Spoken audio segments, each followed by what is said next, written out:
Para kang babae, dada ka ng dada, tumahimik ka na nga lang, pwede ba? Aba, sino kaya sa ating dalawang madalas na magreklamo, ha? Teko, hindi ako yun, oh. Oo nga naman, tama si Naruto. Hindi naman siya ganun katalino para magsalita palagi at magbigay ng suwestyon. Hindi ka na nakakatuwa, Sai! Kailan ka pa natuto makipag-usap at tumawa ng ganyan, ha? Maraming salamat. Pasalamat ka pa talaga! Ano nakakatawa ka, Balkilay?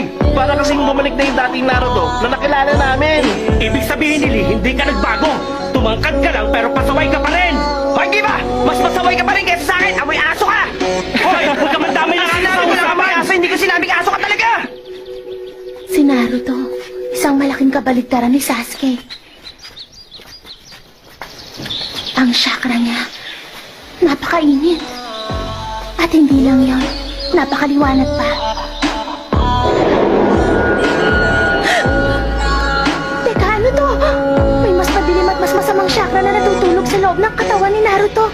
Ito siguro ang... Body,